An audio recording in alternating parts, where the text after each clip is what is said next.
Hello, welcome back, guys. Thanks for joining me last time. You must have been watching the other ones. Thank you very much for doing that. But welcome back, because today we're going to be doing the continuation of the continuation of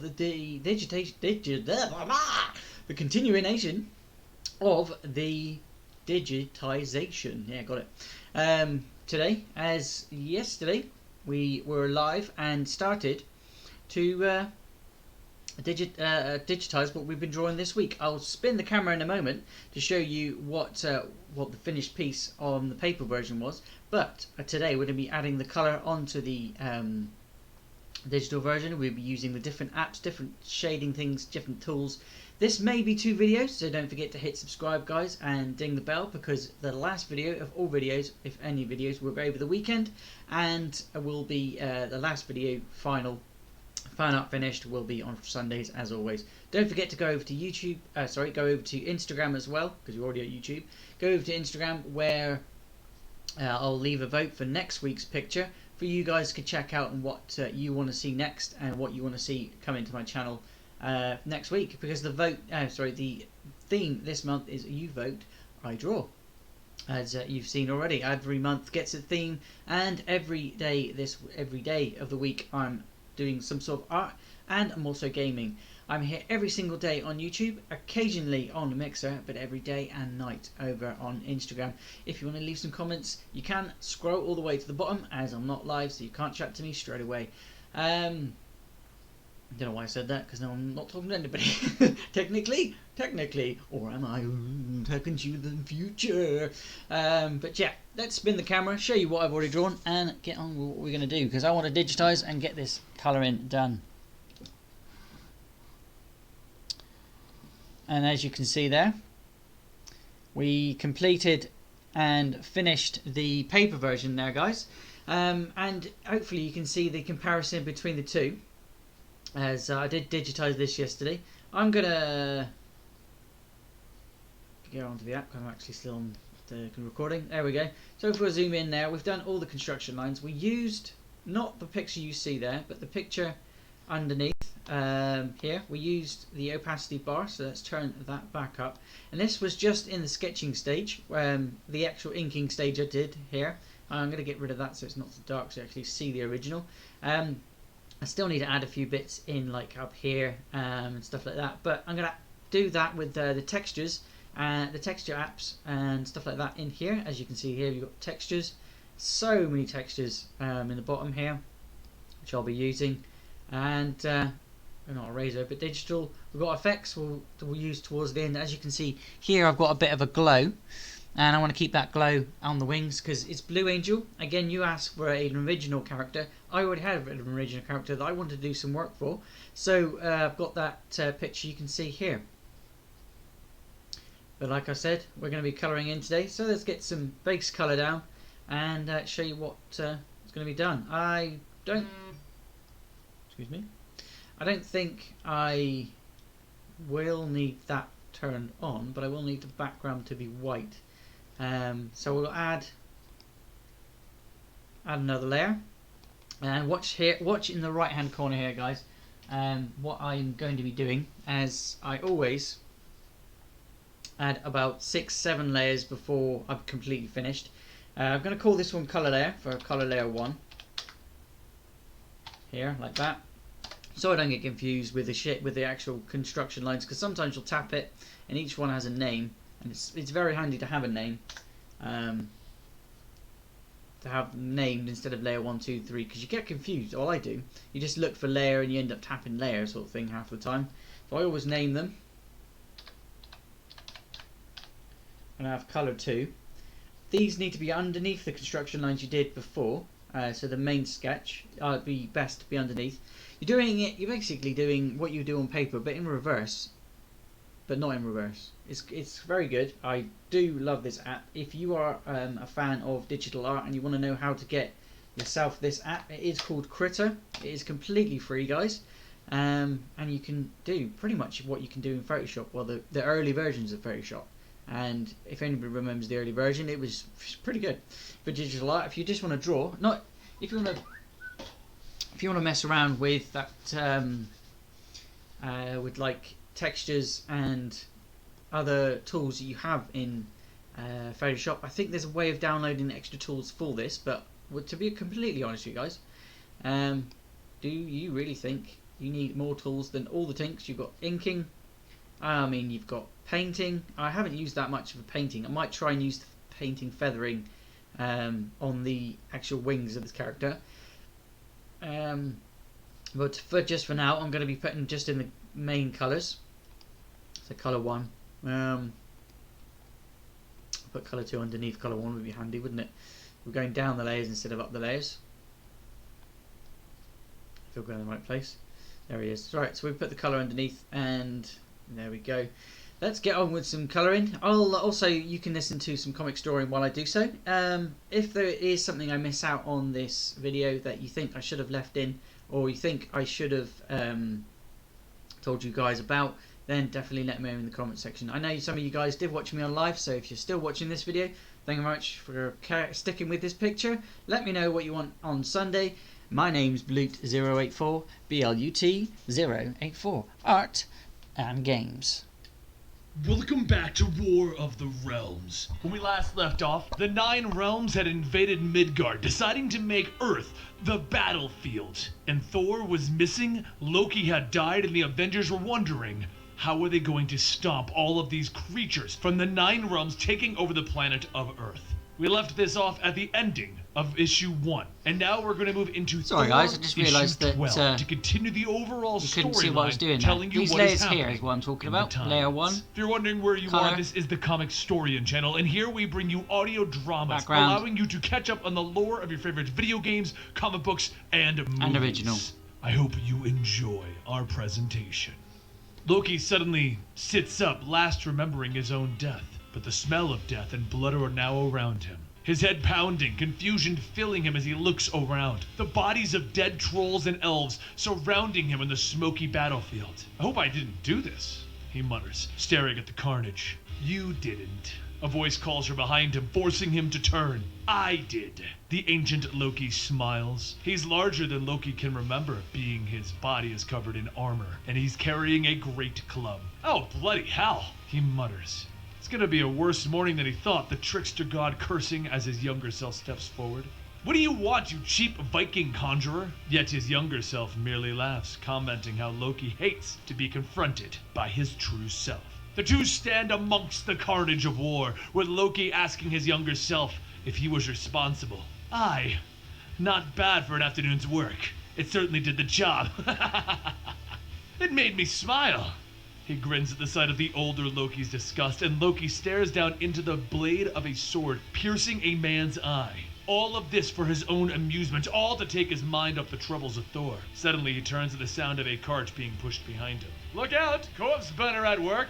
The young voice calls. Turning, he sees a young dark elf pushing his cart towards a roaring fire, hearing the words of the master calling to a young Meleketh. Loki is stunned to hear the name of the accursed one, and he turns to his younger self. Who gives a Dorse fart what his name is? He'll just be some dark elf war slave. He'll likely be dead before the end of the day. The younger trickster snorts, seemingly not caring who this Meleketh is. Yet, Loki knew that he wouldn't. He watches the young elf turn his cart over, tossing another body onto the fire. He knew that he would live a long life of horror and hardship, a life that would leave him frightfully strong and scarred, forever accursed, and eventually, the man who started the War of the Realms, the man who has invaded Earth.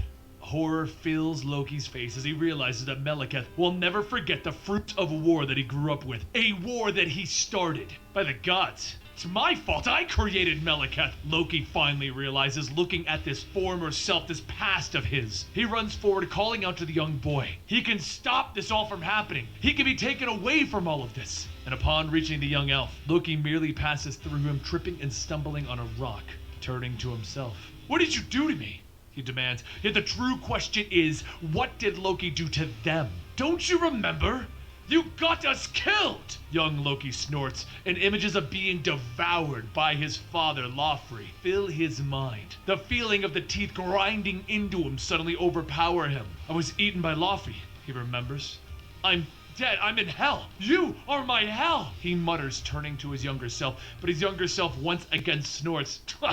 This isn't hell. Although you might wish it was before your visits are through. Anger fills Loki and he demands that his younger self end this, launching at him with magic flowing from his hands, but the younger Loki merely waves his hand, launching the older one away. Loki now stands in Jotunheim, watching as his father, Laufey, rages and shouts about someone leaving flowers at his doorstep. His axe slices through the head of another ice giant with icy blood raining down as the head bounces to a stop in front of Loki.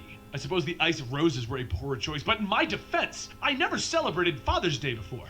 He mutters at the decapitated head. Loki watches as his father continues to rage, killing more of their giant brethren. This happened weeks ago. There's nothing he could do to stop it.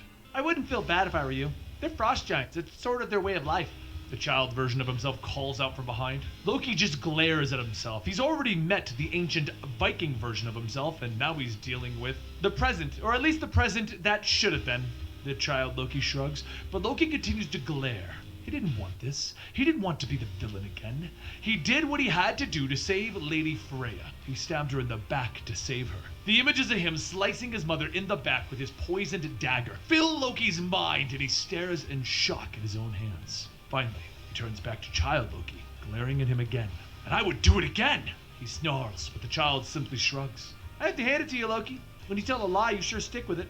They stand now in his room, surrounded by a pile of useless things. Loki traded him away, traded the child Loki for a mouse hole in his father's castle. Tell me this isn't the biggest blunder you've ever made. The child turns, angrily glaring at the older version of himself. Loki doesn't answer, instead staring down at a photo of Lady Freya, his mother. They say the Norns are dead, but our fates are up to us, he whispers. And it doesn't feel that way. It never felt that way to me. He turns back to himself, ordering himself to take him away from this place. Let him die in peace! Child Loki merely shrugs and sneers. You think you're here because of me? You're here because of you. You're here because even in death you can't help but admire yourself. And with a smile, the child waves his hand and casts Loki away. He sees himself now, his eyes blackened by dark power as he pierces ego the living planet. Behold Loki, the Necro God, the All-Butcher! He screams out, with Loki floating off in the distance watching himself. This can't be real! I'm already dying! This is a lie! This must be... But the dark Loki, the Necro God Loki, turns, an evil grin twisting on his face, floating at Loki smiling. Lie? Why would I tell a lie? There's no one left to listen. But Loki pushes him away, trying to lash out with his magics. He won't let it end this way. I will not be the greatest monster who ever lived. But the black tendrils lash out, wrapping around his limbs, and the dark Loki leans in. He wants to know. You're not the ultimate Loki. I am. He launches Loki away as he flies through space to find his brother, and he spins in the void, fear washing over him. This cannot be real. I'm dying. I was eaten by my father. I can stop this. All of this. He shouts, closing his eyes, concentrating. He can end this. Then he opens his eyes, and a scream escapes his lips. He floats in the acids of Laufey's stomach are burning through his skin, his arms floating by his face, and he screams again, realizing, why am I alive? Please, by all the gods, Loki must die! Next, we bring you the Asgardians of the Galaxy, number 18, the continued tie-in series to this story. Shards of the Bifrost, the rainbow bridge of the gods, float through space, drifting gently away from the floating tomb of Asgard. A portal opens, emitting a large spaceship that lands on the former home of the gods. With a steaming hiss, the ramp lowers, revealing Angela, Scourge, Thunderstrike, Throg, Urzul the Dwarf, and Annabelle, the Asgardians of the Galaxy. Quickly, the team begins to move through the destruction of the former city. Angela, does the home of the gods always look like this? Thunderstrike asks, looking at the ruins. The warrior of heaven reveals that Asgard is but a shadow of its former glory. Ready your mace, Thunderstrike, she warns him, and they continue to move forward until Angela looks at their dwarf, questioning whether the Naglfar beacon is safe aboard the ship. Urzul waves his hand dismissively. It's locked aboard the ship, sealed in a vault, warded by fire and ice and a few mystic traps. Do not put your faith in your traps, dwarf. A powerful voice calls from behind them, and the team turns to see Heimdall stepping from beneath the shadows of the ship, carrying both the beacon and the fragment of the rainbow bridge that they use to power their ship. The Naglfar beacon is a powerful weapon that can aid us in the battles to come, the god nods. and I'm gathering all of the shards of the Rainbow Bridge. Heimdall informs Angela of Malekith's army, of his forces marching on the final realm, marching on Earth. We need your sword, Odin's daughter, he tells her. Annabelle steps forward, concern on her face. Final realm? He's talking about Earth, she cries, and Thunderstrike steps forward, determination on his face. He has family and friends on Earth. Heimdall tells them of the battle, how the heroes of Earth fight to hold back the new lords of Midgard. I have gathered enough energy from the Rainbow Bridge to send you all back. And Angela extends her hand, motioning to the beacon, taking it from Heimdall's hands. It was crafted as a weapon of war. Give it to me and we will put it to use. Finally, Heimdall turns his unseeing eyes towards Annabelle Riggs, the Valkyrie. He begins to give her a warning of the future, yet she stops him. No offense, but I got friends on Earth who need my help, so maybe save the doom and gloom prophecies for later? Multicolored energy begins to surround them, and the team vanishes, leaving Heimdall alone in the Tomb of the Gods. In Manhattan, the battle has already begun, with the team quickly spreading among the other heroes, fighting against the forces of legend and myth. Spider-Man swings over the teams as Scourge and Urzel open fire on the Dark Elves. Thunderstrike swinging his mace, casting lightning, while Captain America fights giants. The shield bearer stops briefly, turning to the young Thunderstrike. I knew your father, young man. I think he'd be proud of you joining us today. Kevin appreciates the words, but he's still worried about the rest of his family, and that's when Spider-Man swings by. Hey, we're evacuating people as fast as we can, kid. Is that a frog in a Thor costume? The battle rages on, yet there seems to be no end in sight for Malekith's forces. Annabelle drops in, using the power of her Nova helmet to save the people who can't escape. But the power dims and fades, and she is forced to run. As the giant chases them, the energy begins to crackle around her as her image alters and changes. Valkyrie has joined the fight. The angels of heaven join the battle, and Angela clashes swords against their leader, cursing her for joining forces with Malekith as the battle rages on around them. Scourge struggles to his feet, arrows sticking from his back. You gonna live? Punisher grunts, and the executioner nods. So Frank Castle tosses him a rifle. Then take a gun. The two stand together, firing into an army of Dark Elves. Above the battle, Throg, seeing a plume of fire rising from Central Park, leaps into the air, heading to the home of his people. Lightning cracks as he lands in the park, seeing the charred bodies of his former brothers, staring in sadness as the park burns around him. The fire imps come from a tree, screaming for death and pain. His small hand tightens on the hilt of his hammer, and the rains begin to fall. Surprise begins to fill the imps' faces as they look up, just in time to see the lightning strike them. And with that, the battle continues. Stand together, Asgardians! Do not falter! Angela cries, launching herself in a bog mammoth. No matter how many of Malekith's forces fall, though, there always seems to be more. Valkyrie flies in on her Pegasus, her sword slashing through the invading force. Yet she begins to shift as she feels Annabelle taking over again. I'm sorry, Valkyrie, but I know you'll never leave the fight. There's something I have to do. If I do miss anything and I don't say anything in the comment section or say anything here, definitely let me know in the comment section. Thunderstrike rushes to her aid, with Scourge calling for him to crush any elves that you see along the way. The remaining warriors turn as more enemies begin to converge upon them. We might be down half our team, but the enemy forces don't seem interested in letting us regroup. Urzel comments, loading his weapon. A few blocks away, Annabelle flies in, seeing her lover Ren twirling around a group of dark elves, her dancing ribbon slashing them to pieces. The flying horse bowls through the rest of the elves, scattering them. Quickly, the young woman dismounts, rushing over to embrace her love. But before the two of them can kiss, Annabelle begins to disappear, drifting away as if on a breeze. Thunderstrike arrives just in time to see her go and hear Ren call her name. Annabelle now stands before a collection of Valkyrie warriors, armor shining, swords drawn. One points the tip of her blade at her. Where is your counterpart, Brunhilde, leader of the Valkyrie? She demands. Now we bring you the War of the Realms, Issue 2.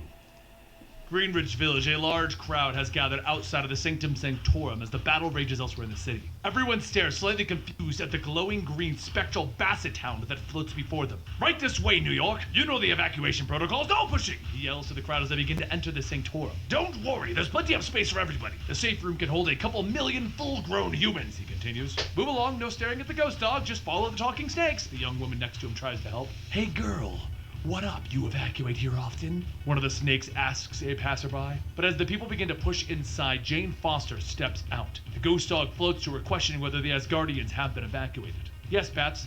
but there's still another longboat coming from the Bronx, she informs him. The dog nods and continues to talk, yet Jane isn't listening anymore. She can feel something. There's a difference Something between a calling good to layer her and from the battlefield. the right Elsewhere, layer. the bodies begin to litter the ground around a familiar van, and a group of dark elves stumble and fall away. He's just one man! Why can't you useless mongrels bring him down?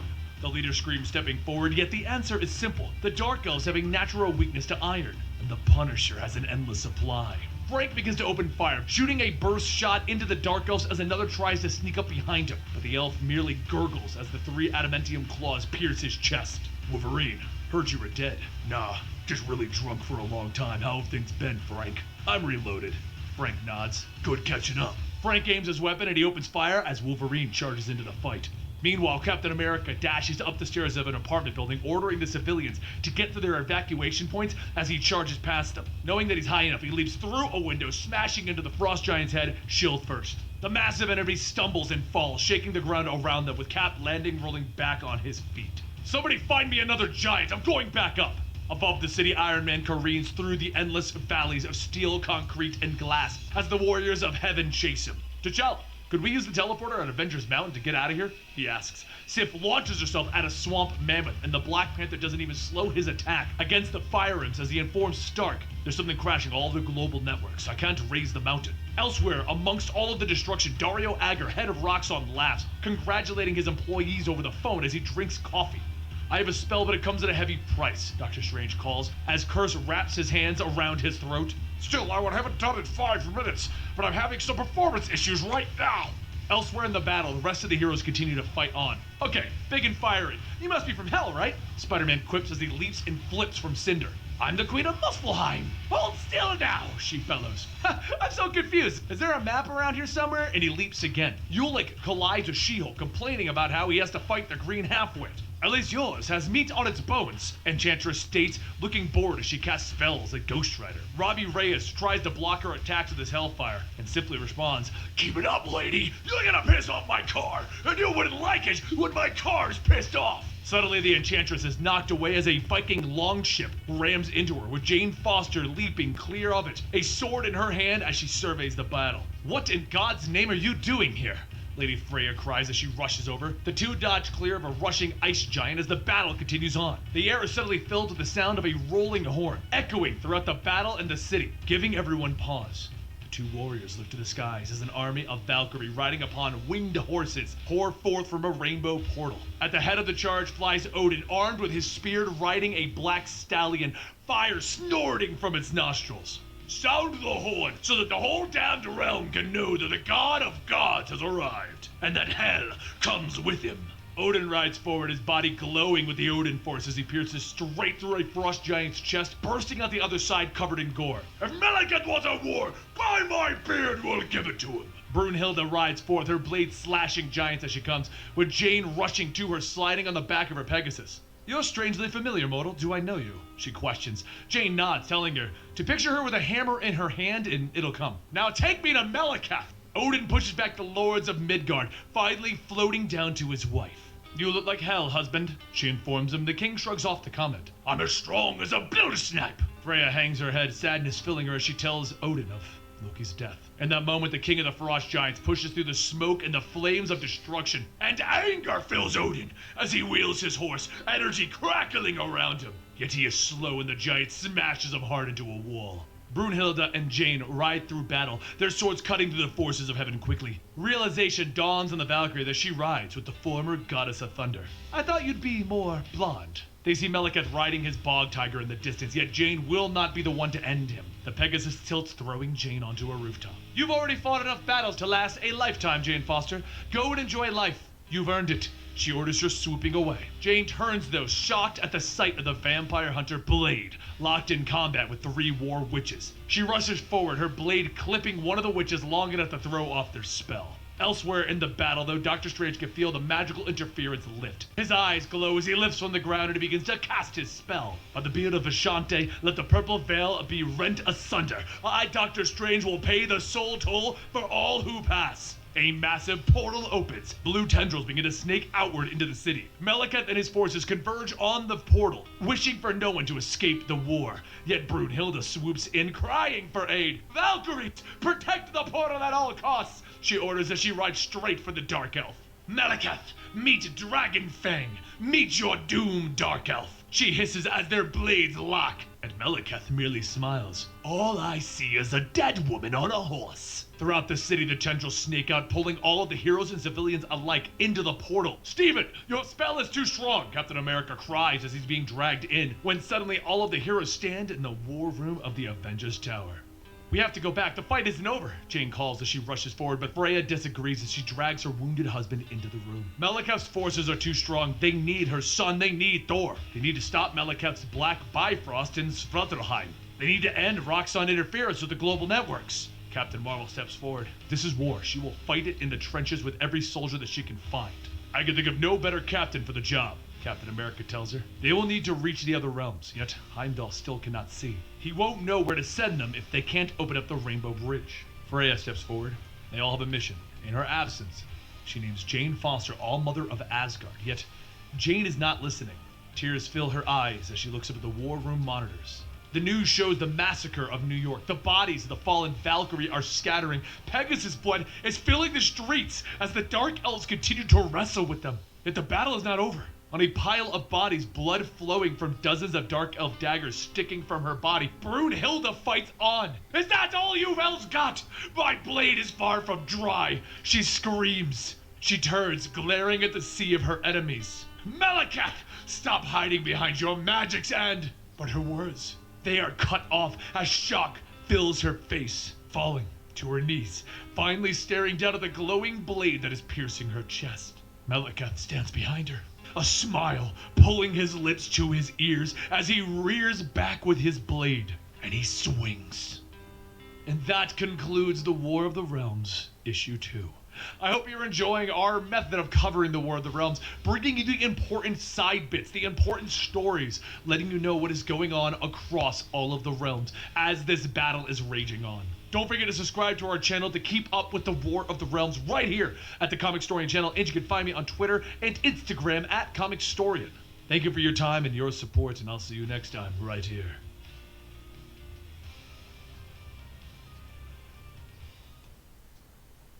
Okay, so while that's in the gap, you'll see that I'm putting on things on different layers. Again, but Amanda each Deadpool, layer, two of my favorite superheroes, together again. each layer has a different meaning. You'll see when I put shading in, these layers will come in more effective. The face layer is going to be on one layer, as you can see. The wings are as well, because they're in the sort of same place, position-wise. I'm thinking each layer is like a layer of skin. The top layer is the first protection layer, and then you've got the middle layer. I can't remember what that bit's called, but that would be where you can the pigment maybe, and then you've got the base layer, which is all the main color red, from your bones and whatever, from your bones, from your muscles. That's probably a really bad illusion actually, but yeah, they're different skins of an onion, where you each layer can go underneath each layer and will be needed to go underneath each layer, because you'll see in a moment when I finish doing this here, I'll change the layer and then I'll do Blue Angel's his tunic type thing. I don't know what to call it. His tunic. You'll see that when I do that, the necklace I'm putting here will not be affected by anything that I'll do, nor will Morning Skate's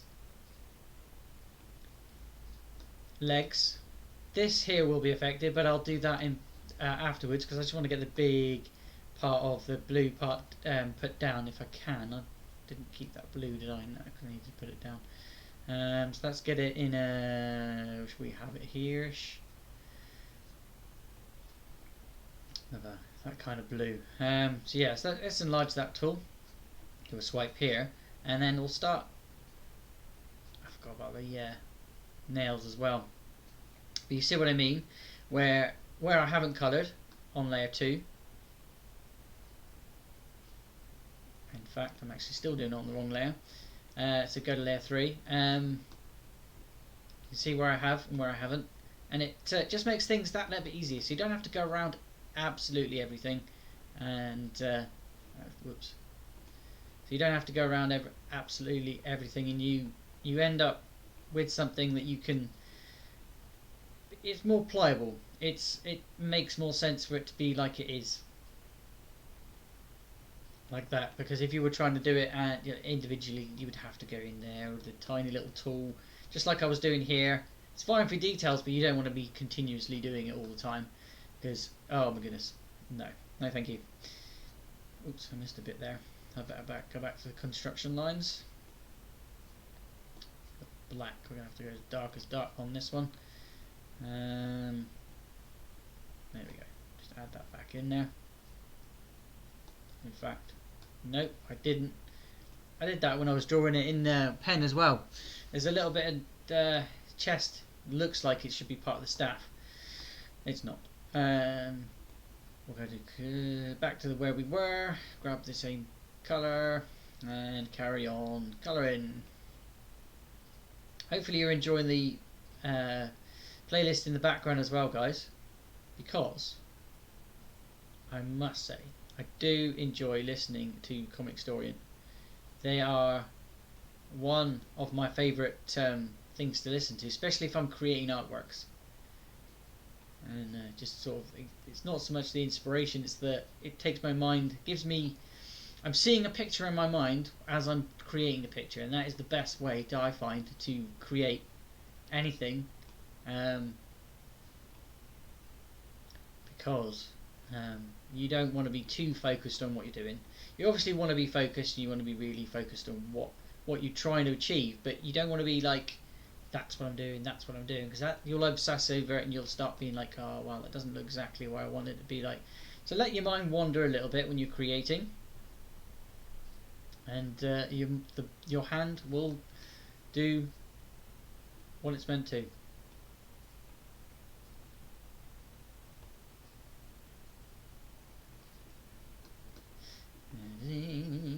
This technique does take a while, and again, this is only the basic colours that I'm putting down. Different layers. I'm going to add a shading. I might even go back over certain spots with some of the texture tools, especially on the clothing and the wings, which we'll get around to the wings probably towards the end of the video, because that'll be another layer again, because it's behind Blue Angel, and it's going to have its own effects and things, and glowing effects and stuff like that. But we've got to get the base colour down first, because else I've got nothing to work with. Okay, this is where it gets confusing, because he's got a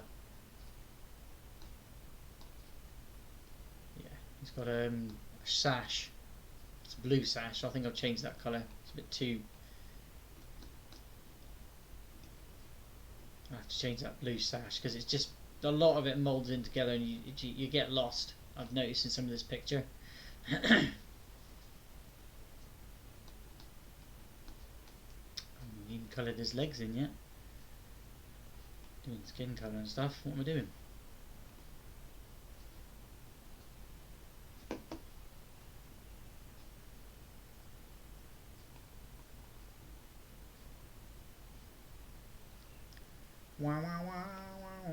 As you can see here, the blue sash. Yeah, the arms and girders also, that's all good. But that blue sash looks a bit too. It doesn't look like it's there. It looks like it's trying to be there, sort of thing, on that picture. So I'm going to definitely change a few bits and bobs here and there. You know, it just, as I'm going around, I'll change things if I think it needs doing. But I do want to get the colouring down today. I can upload this video and start working on the next bit, because my PC can only hold 2 videos at a time because they're so lengthy. The computer doesn't like too much to hold on to. It's got a load of pictures. It's quite jam packed anyway, with a load of stuff like.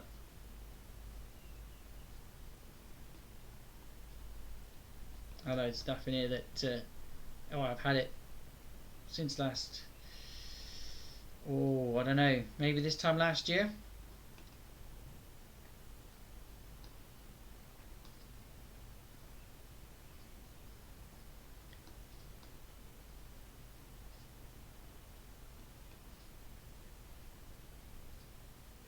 Let's get that playing again in the background. For another epically long, crazy awesome story arc. The only thing you really need to know is that the itsy bitsy thing is currently gone, they're not doing that anymore, and that Secret Empire did happen, so currently Deadpool is wanted for killing Phil Coulson, and Spider-Man's not really working directly with him at the beginning of this storyline. Hope you guys enjoy. That's... okay. With the fall of Parker Industries, Peter Parker was forced to give up his life of luxury and was reduced to sleeping on friends' couches. One of which is Mockingbird, Bobby, the ex-S.H.I.E.L.D. agent, who's already sick of Peter sleeping in past 5:30 a.m. As she yells for Peter to get up, he looks at the clock and asks why she got up so early and is already dressed to go out. And she tells him that she got a tip from some AIM jerks trying to make a move on some black market weapons. Without S.H.I.E.L.D. around, someone's got to clean these things up. Peter starts to get up telling her that he could join her, and Bobby tells him no, Spider-Man already has a job. Peter Parker doesn't. She knows things are difficult, but he needs to get back on the horse and get out there. Also, don't touch any of her food and don't spend all day watching TV. Once Bobby leaves, Peter sits back down and he turns on the television. After flipping through several news outlets talking about how much of a horrible person Peter Parker is, Peter finds a commercial with Deadpool. Wade tells the viewers that if they're tired of being held back in life by the lack of weapons of mass destruction, then look no further. Come on down and see the finest selection of artillery, implements of mayhem for your bathroom, bedroom, and more. Peter grumbles as he grabs his phone and tries to call Deadpool, and just as he expected, Wade does not answer. As Wade's voicemail beeps, Peter shouts at him, "You've gone too far this time. It's bad enough that you're already the most wanted person in the world, but now this? There won't be any stone left unturned until I've brought you in for what you did. I will find you." Oh, and by the way, it's Spider-Man. Peter throws his phone and he tells him that he can find him. All he needs is a computer and then he can go arrest Wade. And after a whole 2 minutes, Peter grabs the phone and asks Bobby if she could do him a favor. Bobby tells him that she's kind of busy at the moment with the bad guys, but what is it? And he better not be eating her food. He pauses as he pulls a sandwich out of his mouth, and Bobby says that he is literally the worst. Who is it that you're trying to find? Peter tells her that it's Deadpool, and Bobby asks, Deadpool? The Deadpool? Most wanted man in the world, Deadpool? Peter tells her, any of those would work. A few seconds later, she pings his phone telling him that he should be there or around there. And Peter tells her that she already found him? And she says, yeah, she can multitask. After suiting up, Peter heads out to the coordinates that Bobby gave him and he webs through the city. He thinks to himself that he knows that Wade was the one who shot Agent Coulson under the orders of the evil Steve Rogers. But somehow he feels that this is partially his fault. Maybe there's a way to help Wade? Maybe he hasn't gone too far? As Peter lands, he sighs, stating, come on. It looks like this is an old S.H.I.E.L.D. helicarrier named the USS Pool. He jumps on board and sneaks into that helicarrier, finding Kate Waynesboro and her assistant Hellcow, which totally shouldn't be here. Peter says, alright, mad scientist lab complete with talking cow. This pretty much has Deadpool written all over it. And then he's face to face with a Hulk plushie and Screwball flies by asking, what are you doing here? Peter tells her that this is perfect. Every circus needs a clown, and Screwball says the last time that they tangled, he was the not-so-friendly neighborhood Spider-Man. Since then, she's gotten a new job and some new upgrades. Her boss is now a totally awesome guy with a killer dental plan. Peter tells her, wait. But as Screwball pushes a button, a trapdoor opens, causing Spider-Man to fall, but not before webbing up Screwball and taking her with him. The two fall into a room full of Hulk plushies, and Peter says, yeah, this is definitely the house that Deadpool built. As Screwball begins to get up, she charges into Peter, shouting, how did you get past my defenses? Only friendlies are welcome aboard. And a voice calls out, that's right. And Wade springs out of the plushie, stating, that's because Spider-Man is my most bestest friend. But before Wade can even finish his thought, Peter yells, you're under arrest! And he tackles Wade to the ground. Wade tells him, fine, but first let me give you the MTV Cribs tour. You need to see my collection of stuffed animals. Peter throws Wade across the room and into the lab of Clay Quartermain, a life model decoy with a living tree living on him. As Clay begins to tell Wade that the rogue S.H.I.E.L.D. Beetle tanks are about to be picked up, Wade whispers to keep the criminal fuck down. Peter grabs Wade and he says, look, I know what you're really here for. You need a job, right? After getting fired from that loser Peter Parker, Spider-Man needs some money. Peter yells, you stole a helicarrier! And Wade says, in my defense, I found it in a ditch. Peter then goes on telling him, not only that, but you're selling rogue S.H.I.E.L.D. gear on late night TV ads. This whole thing is over. No more jokes, no more stupid rooms, no more. But Wade tells him, wait. I'm not selling S.H.I.E.L.D. goods on late night TV ads. All of these weapons are for my personal collection. He then goes to the computer and sends an email to Screwball stating that she needs to look into late night ads starring him. Also, they need to work on the intercom system. He walks up and punches the keyboard and in doing so causes the two of them to fall back into the ocean, where Wade telepathically introduces Bruce and Deborah, the mutated sharks. Peter then asks him, How are you talking to me telepathically? And the Amphibian swims up telling Wade that he's told him countless times, no swimming during training hours. Amphibian then goes on telling him, you freed these sharks in the Black Site Shield Aquatics Weapons Facility. They are designed to read thoughts and project them into others' minds. Wade begins to swim away after having his leg bitten off, and he says, come on, there are so much cooler toys on the helicarrier. As everyone swims, Bruce says, soon we will consume them. And Deborah says, yes, but first we should go download those new episodes of Stranger Things. Once Wade gets Peter into his bedroom, Wade tells him, this is where all the magic happens, buddy. Peter shakes up the water from his mask, shouting, that is enough. You killed Coulson. You have to go to jail. But since we've worked together, I'll make sure you get help. Wade punches Spider-Man, telling him, I'm always gonna be the bad guy. I tried, I really did. But you know what? I'll never be one of the good guys. And what you saw on TV, that was an imposter. Thanks to Screwball's super fast research, I can tell you what's going on with all of this late night crap. Spider-Man ends up falling into a hatch, and Wade then goes on telling him, and for the record, I would never wear a lariat. Wade then jumps down, grabbing onto Peter while pulling a chain and opening the hatch, and yells, and we're gonna stop this imposter. After falling a few hundred feet, Wade tells him it's probably time to web one of those parachutes you got, so we don't hit the ground. Spider-Man begins to create a parachute, and once he stabilizes them, he immediately lets go of Wade, letting him fall face first into the ground. As Spider-Man begins to land on what seems like a giant pumpkin, he asks, where are they? And Wade tells him, come on, don't you recognize Tabula Rasa? One of the pumpkin plants tries to eat Spider-Man, and he says, right, Tabula Rasa. What's Tabula Rasa again, Deadpool? Wade then pulls out a cue card, and he begins to read. Located in Montana, Tabula Rasa is a once sealed-off patch of land that was wiped clean and reborn with the power of the Life Seed. Blah, blah, blah. It's also a solid episode of Lost, but come on! We're here so that we can have a team-up. I know you want to. Come on! Say it, Spider-Man! Team up!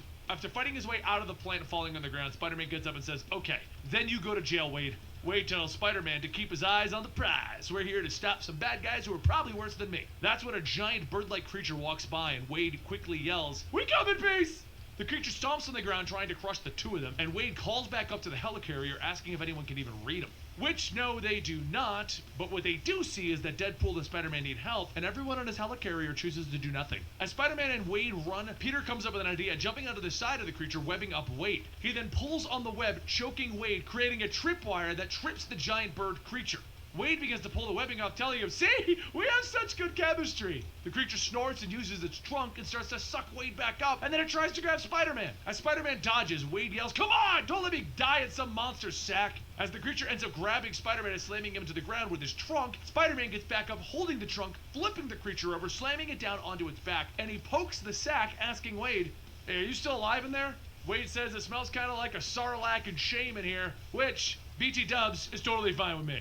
And a voice calls out to Spider-Man saying, good work for stopping Deadpool, Spider-Man. Spider-Man looks back and sees Husk riding one of the bird creatures, asking what she's doing here. She tells him that she was moonlighting for S.H.I.E.L.D. here in their non-human resources department before it all went to hell. But after all the good work that they did, she couldn't just leave these fine feathered creatures in the lurch. The one who's got Deadpool in his neck sack, that one's Jerry. This place got worse after Deadpool showed up. So we should probably let Jerry's acid slowly kill him. Peter says, yeah, whatever Deadpool you saw, that wasn't Deadpool. The one dying in the sack, that's the real one. And Husk asks, so the one that we ran into was an imposter?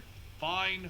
Let him go, Jerry. Jerry snorts, shooting Wade out, and Wade shouts, best day spa ever!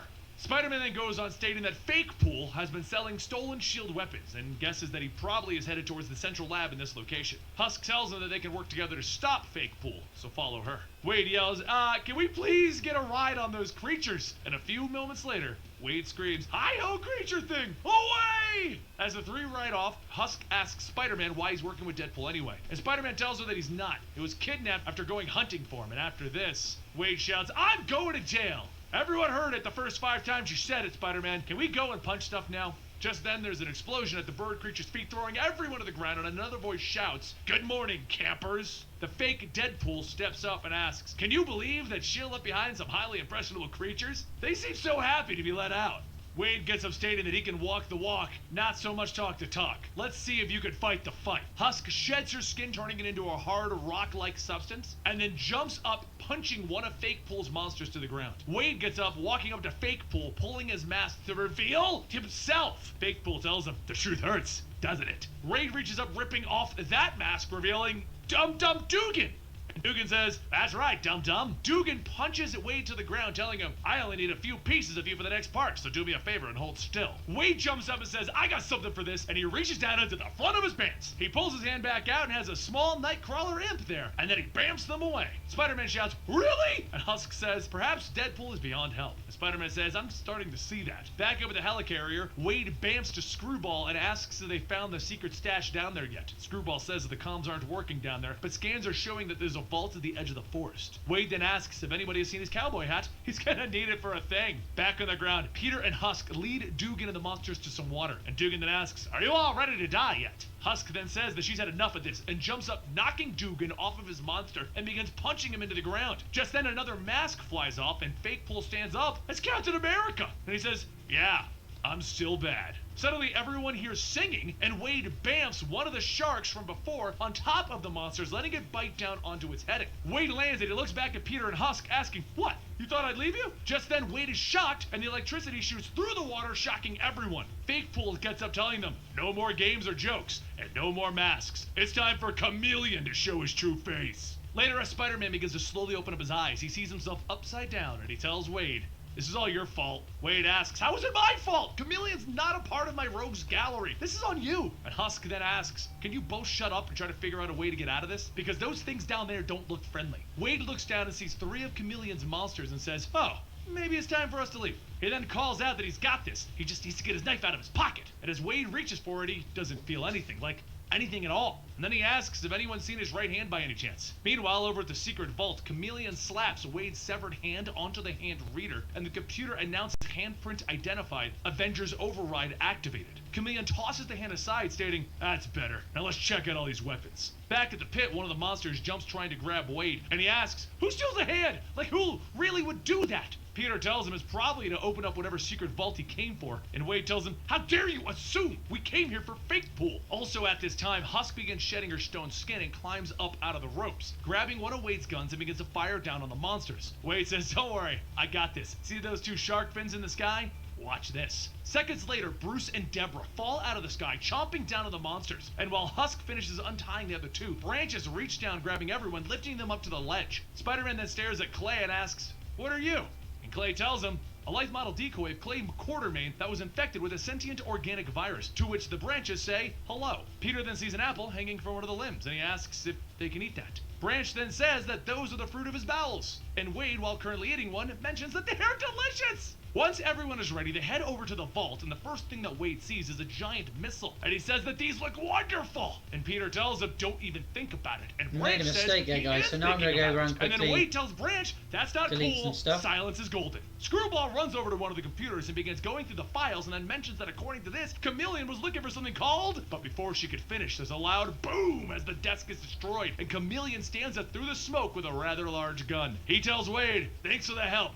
You're real handy." And Wade yells back, "Wow! I was pretty mad about the whole hand thing, but I gotta admit, that was some pretty solid wordplay." Chameleon then fires the gun at Hellcow, and Husk jumps in the way with her stone skin to block the attack. Just as Chameleon goes to fire again, Spider-Man shoots some webbing down on the barrel of the gun, causing it to explode when Chameleon pulls the trigger. Chameleon gets back up, hitting the button, telling him, "Okay, let's see how you handle some of S.H.I.E.L.'s robots." While Screwball handles the robots, Peter and Wade begin fighting Chameleon directly, punching and beating into him. Chameleon pulls out his gun, whipping it at Spider-Man, firing it, and as Spider-Man jumps, the shot hits a tank that Clay is standing next to. The chemicals from the tank begin to pour onto Clay, and he shouts that whatever was in there is making it so that he can't control Branch. The virus is losing control. The virus then begins to grow and spread, and as the vines grab onto everyone, Peter tells Wade, "You are the best, huh?" And Wade yells back, "I found him on Craigslist!" Chameleon fires through the vines to escape, and while everyone else begins to get back up, Wade tells Spider-Man and Husk to go on ahead. He's gonna handle this. As Spider-Man and Husk run on ahead, Spider-Man calls back that they're going to find Chameleon. And Husk asks, "Do we really have to?" Up ahead, Chameleon jumps onto Husk's shield rocket car and begins to take off. But Spider-Man webs it up at the last second and pulls himself up. He then lands on the hood, telling Chameleon that was pretty rude of him for leaving without saying goodbye. Chameleon tells him, "Don't worry, we're gonna see each other again. And when we do, I'm not just going to kill you. There's gonna be something else more fun in mind." After pressing a button on the steering wheel, an electrical charge shoots out, hitting Spider-Man, causing him to lose balance and fall off. He falls back to the ground, where Husk catches him with one of the bird creatures, and she asks, "Do we really have to go back for Deadpool?" And Spider-Man tells her, "Yeah." When they get back to the vault, they find it completely emptied out. Wade and his team are also not there. Just then the lights are turned off, and Husk tells Spider-Man that she really hates him.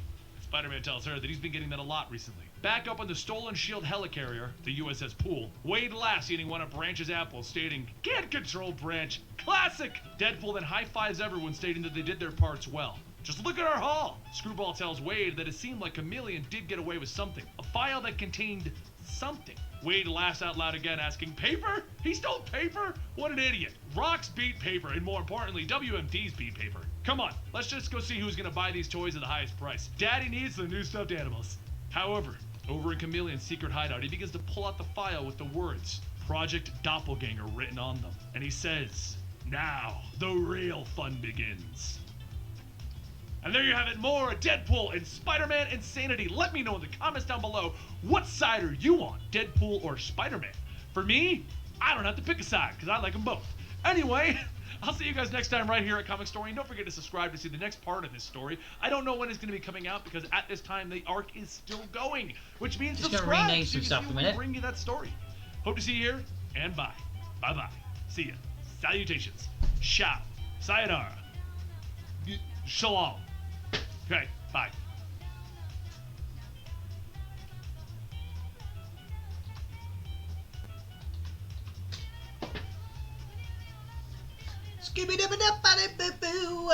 Right, yeah, so I'm changing the names because it's getting confusing and I had to flip around a few of them.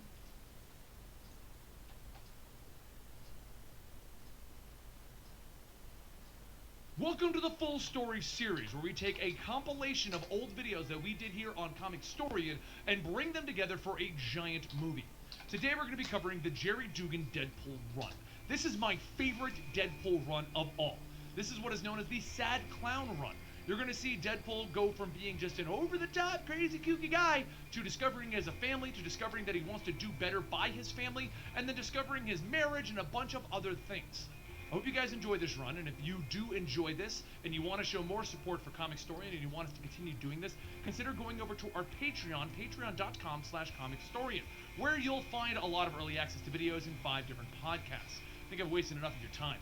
Enjoy the Jerry Dugan run.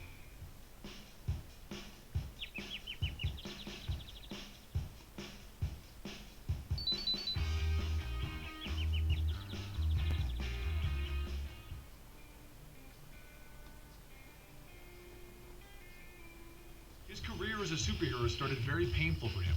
It started with him entering the Weapon X program after he was diagnosed with cancer. One of the doctors who ran Weapon X wanted to know, why did they kick out a man who had the cure for cancer? But the technicians explained that the man was mentally unstable, and there's a chance that his healing factor didn't even kick in until after he was expelled. So the man who had his cancer cured was literally thrown out with the trash because he was mentally gone. And Department K, the Weapon X project owners, were on board with this. But the doctor, he brought up a good point. Does anybody seem to realize how much a cure for cancer is worth? And he states, he no longer works for Department K, and he kills the technician. But this doctor, whose name is Butler, has been knocking out Deadpool for the last 30-odd years, and he's been taking Deadpool's organs and blood for use in experiments. He hopes to try and cure every disease and problem known to mankind. Because, as we discover, he's trying to save somebody. Deadpool has recently had the spirit of a large black woman named Preston who works for S.H.I.E.L.D. placed in his head. She talks to him frequently and is always aware of what's going on. So that's how Wade found out that his organs were being removed by them knocking him unconscious, because she wasn't unconscious when he was. It doesn't take much for Wade to figure it out though. This is definitely a Weapon X project thing, so he better go find Wolverine. And of course he does, with Wolverine in bed. Wolverine has no idea what's going on with Deadpool, so Deadpool says goodbye to Wolverine and Storm, who's hiding underneath the covers.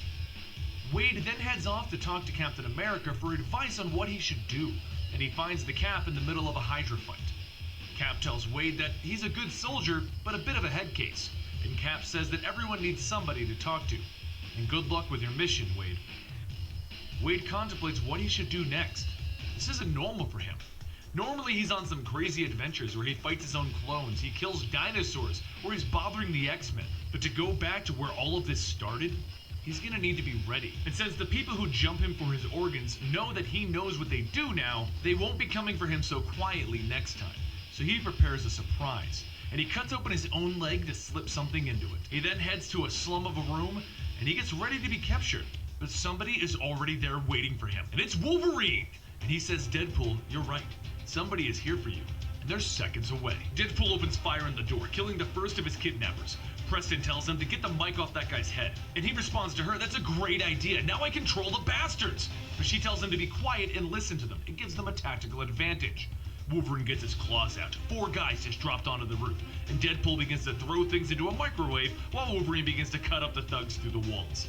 Deadpool then opens fire on more of them while Wolverine cuts their ropes so that no one is climbing up the side of this building. And Deadpool declares on the headset that he stole, Butler, I'm gonna kill these men and I'm coming for you. And Preston says in his head, well, there goes our tactical advantage. He then sets off the microwave, destroying the entire building. And he screams up at the men, I won't go back. I won't be your guinea pig anymore. Wade then mows down the mercenary sent to get him. He's gonna win this. Or is he? He's actually been under sedation this whole time. And this is just a dream. We see Dr. Butler explaining to a colonel that they've been letting Deadpool roam free this whole time because it's far too dangerous to keep him here. Weapon X went crazy and killed everybody, so the only way that they can keep Deadpool is by keeping him sedated. But remember that thing in Wade's leg? He was expecting that this might happen, and it breaks open, waking him up with an adrenaline shot. He snaps the nearest scientist's neck and he tells Preston to shut up for a second, let him work. And once he slaughters everybody in the room, they look around to see what they're dealing with. He's been getting injected with a powerful mind-wiping drug, something that allows you to implant memories into somebody else's head. Wade moves forward, killing everyone in his path, but they did something to him, and he's not feeling too well at all. Preston suggests that they should go outside and call a shield airstrike, and Wade agrees. But once they step outside, they realize that they're off in some far-off corner of Korea. And just then, Dr. Butler walks out, and he wants to explain what they're doing to Wade. Dr. Butler explains that they haven't been experimenting on him, they've been harvesting his organs, and what they're doing is right down there in that camp. And when they get there, Wade sees what they've been doing. Korea has been paying for super soldiers, so Dr. Butler has been grafting on other mutants' powers using Wade's tissue to make it stick. Wade is happy that he saw this, because now he can kill Butler with no remorse. But Butler tells him, if you kill me, you'll never see your family again. Wade just laughs because his family abandoned him when he entered the Weapon X project. But Butler says, no, the family that you started when you had a child with Carm. Wade turns and says, what now? And Butler shoots him in the head. With this knowledge, Wade is defeated mentally, and he explains to Preston that the child's name is Eleanor, and he knew about her. Carm came looking for child support, and he just laughed it off. The baby was just too beautiful to be his. But just then, a Nightcrawler Korean experiment named Kim arrives, and he says that the other experiments at him, they're planning to escape tonight, but their families are being kept hostage elsewhere. They need Wade's help. He's the only person that Butler seems to be scared of. But Wade, he's mentally broken.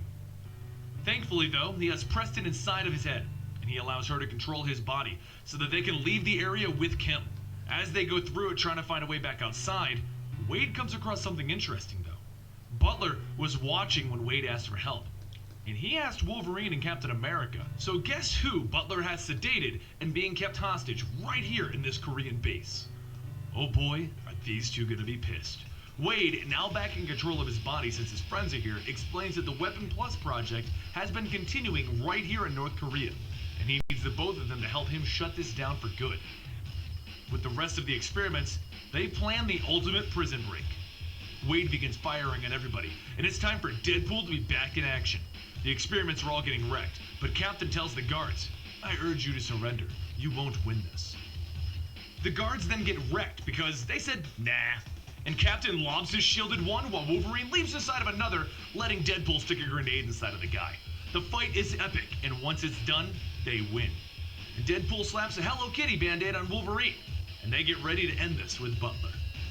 All of the experiment's families, Butler and his sister that he keeps reviving, and Deadpool's daughter, they're all being kept at Camp 23, so that's where everyone goes. And Wolverine notices, Wade's never been this quiet. And it's because he finally has something to lose that he didn't know he had. He's scared that he'll lose his daughter. The entire group goes to town killing everybody that stands between them and their families. And they do it. They kill all of the guards standing between them. Some of the families are freed, but there's a problem. The Korean army had enough time to Wade, he's excited. He's gonna finally see Carm again, and he's gonna meet his daughter. And he wants to know, will this sign help? But Wolverine can smell it in the air. He knows what happened, and he tries to tell Wade, to warn Wade. But Wade won't hear it. They're alive. He just found out about them. They can't be dead. He finally has something to fight for. Preston even begs him, don't go look. Don't be the one to go check. But there she is, on top of a pile of bodies. Carm has been killed, and Wade is distraught.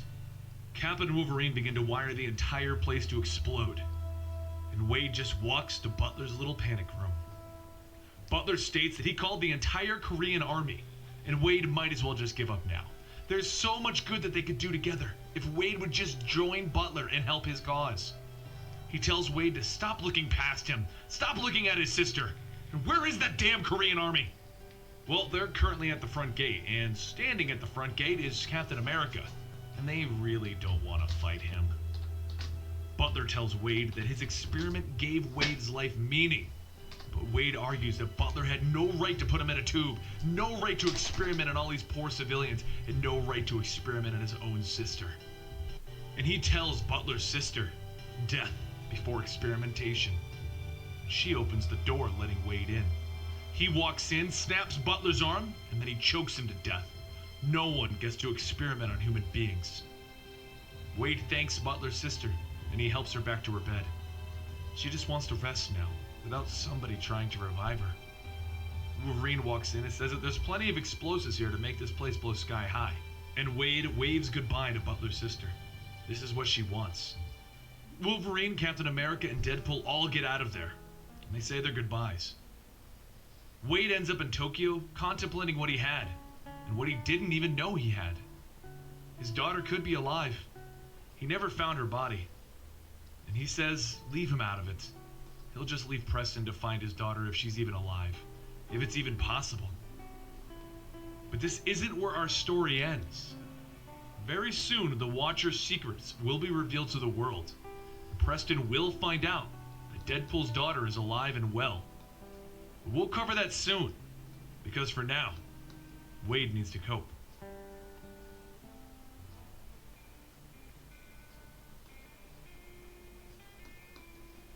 Recently, somebody killed the Watcher, and thousands upon thousands of Okay, we've heard this one quite a few times. I'm going to stop that there and find something that we haven't listened to. I do like that story from Deadpool, and that's why I listen to it quite often. But as we've already listened to that on previous Spider-Man themes videos, I'm going to find someone else, something a bit more, I don't know.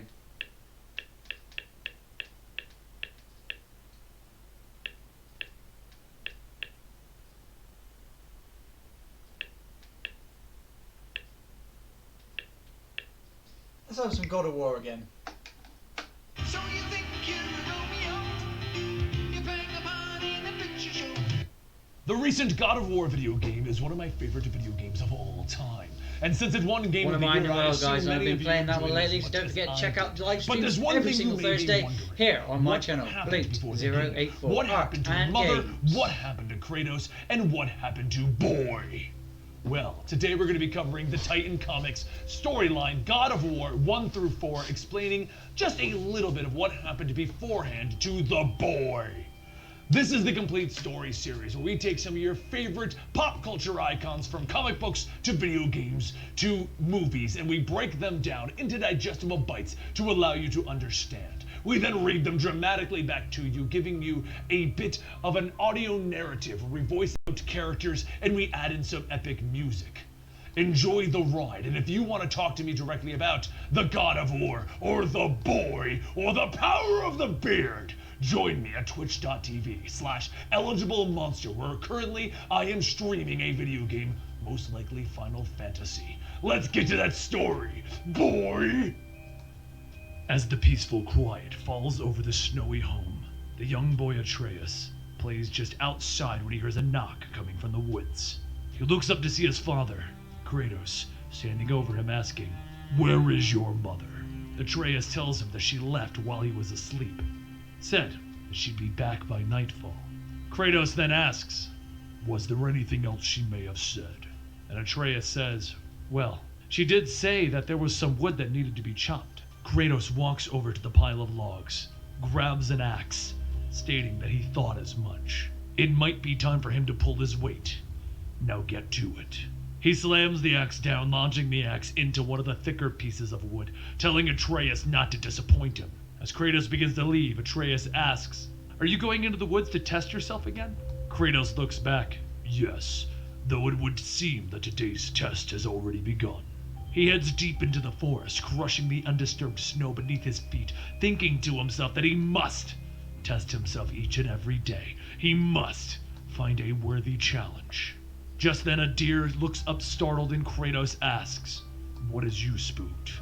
"Ah." Across the way a pack of wolves bare their teeth as they growl. Kratos says, "Yes, this is the challenge that I seek. This is the test. I must keep my rage under control, face danger, and choose not to fight. Prove myself better than those mindless trolls who savaged these wolves' mates not long ago. I control my rage." He pauses for a moment and then turns, stating, "Not today. My rage does not control me."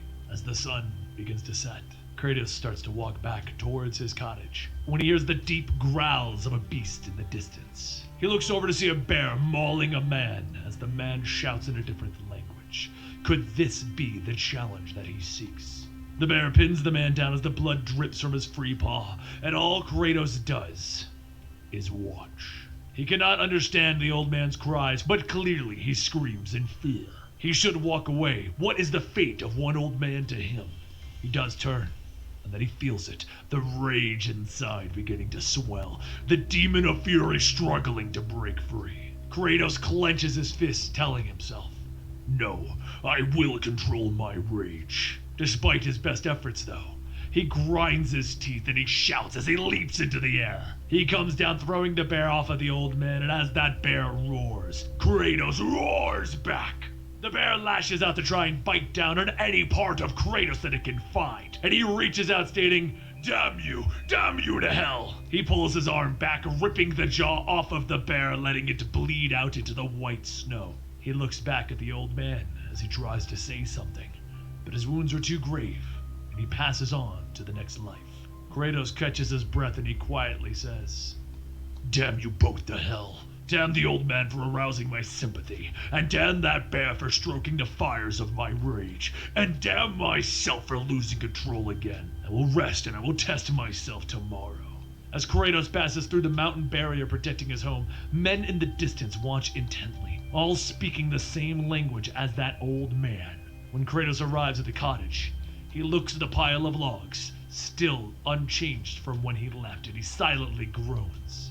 Close by, Atreus looks up with his figures, stating, "Oh, I was about to start shopping, honest. So, how did it go? Did you pass your..." Kratos tells him that is enough. "Has your mother returned yet?" And Atreus tells him, "No, sir." Kratos opens the door to their home, telling him that he best chop some wood for the fire. "And quickly. When she returns, perhaps I will." But just then there's a loud snap, and Kratos' eyes immediately look towards the gate. The men watching Kratos from before begin to walk forward, and Kratos asks, "Who are you and why have you come? Leave this place." The large men begin to yell at him in the same tongue as the old man from before, and Kratos tells them that their words mean nothing to him.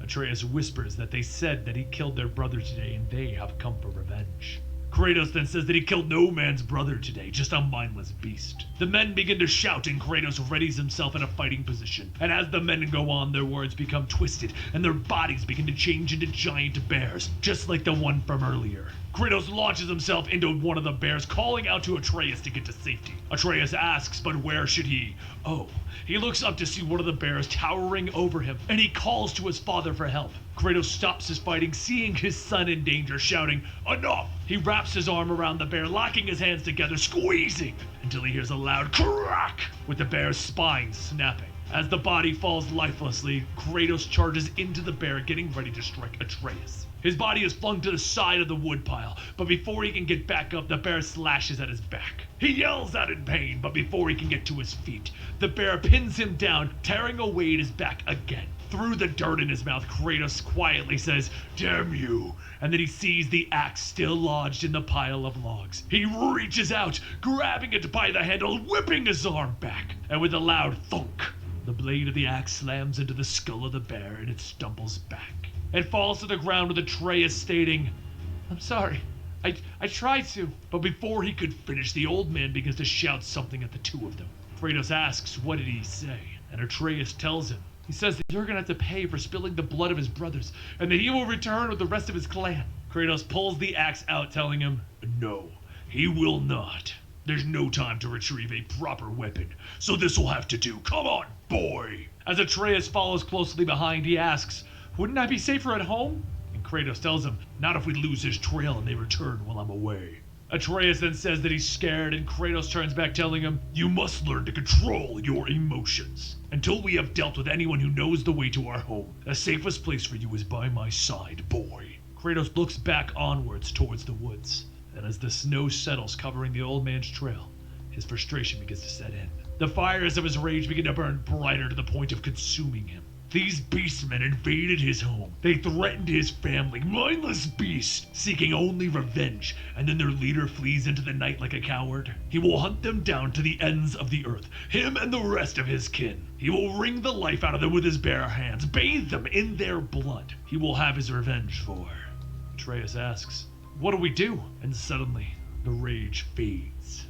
No succumbing to the bloodlust, seeking only revenge. That is their way, not his. I will control my rage. It does not control me. As the calmness washes over, Kratos says that he will keep looking until they find him. Atreus begins to think for a moment and then says, "Actually, maybe Vala will know where he is. The old seer lives down in the valley. Maybe she knows something about the beastmen. Mother sometimes visits her hut. She took him there once when he was a child." Kratos looks back and Atreus quietly says, "Well, it's just an idea." Kratos turns forward, telling him, "It is a good idea. I've always steered clear of the old hag, but your mother values her counsel." Atreus takes the lead, showing Kratos the way, but as Kratos watches, he thinks to himself that the boy is soft, weak, defenseless, unfit to face the challenges of the world. The day will come when he will need to stand on his own. As the two travel through the night, the sun rises, and Atreus points out to the horizon. "There it is." Kratos walks up to the small hut, telling Atreus to wait outside. He will not enter until they know that it is safe for him. He cautiously walks in and he examines the surroundings. An old haggard voice calls out to him that he can enter freely. He is welcome here. Kratos asks the voice how does she know him and how does she know his tongue well enough to speak it. The voice tells him that's because she is the seer. It is her calling to know things, and she knows great many things. She knows that he is Kratos, Godslayer, and the past from which he runs. She knows the secrets of the beastmen whom he seeks as well. Fire and death lay along the path on which he walks, and bloody-handed he will follow that path to its end. Kratos tells the seer, "No more riddles. Tell me what you know of these beastmen, and speak plainly." She holds out her hand, telling him that he must stifle the flames of his rage if he is to comprehend Godslayer. He must control himself, for whom he seeks is known as the Berserkers. They are both at the same time more than man and less than human. Once the scourge of this land, now only a handful remain, and though their flames may not burn as brightly, their fires have not yet gone out. The Berserkers draw their strength and power from the edible spirit which they enshrine in a totem that they worship as a god. They pray to their self-made god to strengthen the arm and stiffen the sinew, pledging blood and fealty in return. The Berserker's rage fuels his faith, and if he is found worthy, his body twists into a physical manifestation of that rage. Their numbers lessen with each passing generation, but she has seen in the flames they will soon be gone from the face of the earth. Kratos asks, "This totem is the source of their power," and the seer tells him that it is the focus but not the source. They derive their strength from the bear god that they revere, but it is the power of their own rage which allows them to tap into that strength. Their fury which burns inside of them gives them power, but robs them of their ability to reason. They do not act out of wisdom, but out of fury, which means that they often make foolish choices. Something that she thinks he understands better than anyone. Kratos' eyes widen at the seer's words. He lets them go unchallenged. The simmering anger that he feels on hearing them is proof that she speaks truth. Too often has he let his rage guide his actions, regardless of the consequence. However, he is no mindless beast like the thrice-cursed berserkers. I often control my rage. It does not control me. He then asks, where is the bear god totem? She tells him that there is a ritual that she can perform, but if she begins it now, she will have the answer by sunrise. But the ritual is not easy. The answer that he seeks will come at the price, Godslayer. Kratos asks, what is the price? And the seer says, one that he must pay when the time comes. He scoffs. Very well, work your magics, hag. I shall wait outside. As time passes, Kratos sharpens his wood-cutting axe until the seer steps into the light, stating that she has the answer. He will find them in a longhouse to the north of here, destroy the totem, and rob the berserkers of their monstrous strength and deal with them as men. Be mindful that he faced them as a man himself, one capable of reason and wisdom. If he fights the monsters on their terms, he will surely lose. He dresses himself, then Atreus picks up the axe, asking, shall I go as well? Kratos quickly grabs the axe from his hands, telling him, you are going nowhere, boy. I will not put you into harm's way again. You are not ready to follow the path that I walk. Stay here and stay safe with the seer. Soon you will be back by your mother's side. Atreus sighs, looking at the ground. Yes, father. And Kratos travels a day's journey to the north, and as the sun lowers, he finds the longhouse the seer spoke of. He sneaks in to find the berserkers asleep around their bear god totem. He tightens his grip on the axe as he quietly makes his way in, being mindful to not disturb the beastmen. It would be so easy for him to strike them as they slept, but if only one of them were to wake in that time and call upon their bear god, it might be too late. With each passing second, Kratos gets closer and closer to the totem, and just as it's within arm's reach, a voice calls out to him.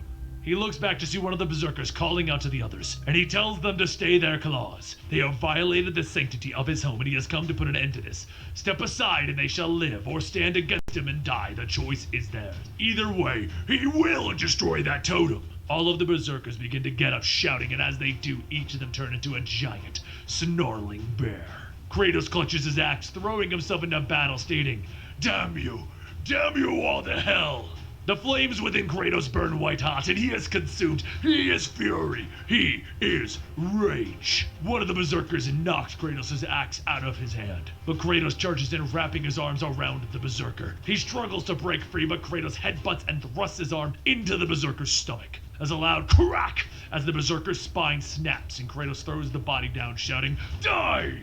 He spins back, grabbing the axe, hacking away into the next berserker. But one careless swing gives the berserker the time to knock him down. The berserker pins Kratos to the ground, opening its mouth, getting ready to bite down. But before it can, Kratos whips his arm up, lodging the axe deep into the forehead. As the giant lifeless body falls to the ground, he gets up, pulling out his axe, asking, who's next? The berserkers howl, they roar, and Kratos yells back, if that's what you want, come at me! Blood splatter begins to paint the walls of the berserker's cabin as Kratos continues to fell one beast after another. But as he is hit, he remembers what the seer told him. If he is to fight the monsters on their own terms, he will surely lose. He must face them as a man himself, one capable of reason and wisdom. He closes his eyes, telling himself, yes, the old woman was right. I must fight as a man, not as a monster. My rage does not control me. He takes a deep breath, turning, throwing his axe into the berserker's totem. A loud thwack echoes throughout the cabin as everything stops and the totem slowly ignites. The flames quickly turn the carving into ash, and when Kratos looks back, the berserker holding him down reverts into a man. The berserkers look around for answers, speaking to each other in their native tongue, but Kratos pushes them off. He tells them, you violated the sanctity of my home. You threatened my family. No more. Moments pass as he steps out of the burning cabin, stating that it is done. With the totem destroyed, the berserkers posed little threat. He may have let them live, but the demon within him took hold. Damn them for forcing my hand. And damn me for not being strong enough to resist it. He takes the last torch, tossing it on the cabin, and he leaves. Back at the seer's hut, the seer tells Atreus that his father will be coming back soon. But there is something that he must do for her before he returns. She hands him a small dagger, telling him that when the time comes, remember this moment, and know that he will be stronger than he ever knows. Atreus takes the dagger, asking, what does that mean? What am I supposed to do? A snapping of twigs can be heard, and the seer tells him that there is no time to explain. He is already here. Just then the elder berserker pulls open the hut flap, shouting in their language. Atreus puts himself between the man and the seer, stating, don't worry, wise one, I'll protect you. And a few moments later outside, Kratos climbs up the cliff, seeing the hut, thinking that by morning the boy will be back by his mother's side. Then he can test himself again in the woods. But as Kratos finishes the climb, a scream can be heard, and he runs in yelling to Atreus, asking if he is hurt. Atreus stands holding the bloody dagger, telling the Berserker to step away. With Kratos shouting to Atreus, telling him to run while he handles this, the Berserker yells and Kratos shouts, "For the last time, I do not understand your gabbing!" As the Berserker throws himself forward, Kratos grabs the Berserker by the head, pushing back, creating a loud snap. The Berserker falls to the ground with his head twisted and lifeless, and Kratos looks at the wounded seer, asking if she saw this coming. She tells him that she said before that there would be a price for him to pay. He defeated the last of the beastmen, but there is an enemy that he is yet to conquer. Himself. She draws her last breath and then leans back. Kratos steps out of the hut, telling Atreus that they're going to need to build a funeral pyre. As the flames burn, Kratos thinks to himself that the boy put up a spirited defense before his arrival. There is hope for him yet. Kratos begins to walk, stating that it is time for them to return home, and Atreus asks, "Did I do well?" Kratos continues his pace, telling him, "You did well enough. From this point on, leave the fighting to me." Atreus hurries to catch up, stating, Yes, father." As Kratos finishes telling himself that even though there's the boy, he will see to it that he does not follow the same path as his father. I hope you enjoyed this storyline, and I need all of you to do something epic, truly epic. Hit up Titans Comics and tell them, "We want more Kratos. Give us more of this comic. Give us more God of War. By the power of the beard, Kratos will live on." Yes, he will. Like I said, every Thursday I will be doing some more gameplay from God of War. But I've got to the point where I need to stop the video now, as the recording is a lengthy one. So if you've made it all the way to the end of this video, thank you very much for doing so. Don't forget to hit subscribe and click the links that will appear to take you to the sketching stage where we did this on paper. Again guys, we did this on Monday, sketching on Monday, inking on Tuesday, and then Wednesday we colour it in. I will be adding some more textures to this digital version. That'll be in the next video, guys. Again, thanks for watching. My name's been Blut084, BLUT084. Click the links, again, that will appear. And I'll see you in the next stage for textures and light and shade. Thanks for watching, guys. See you next time.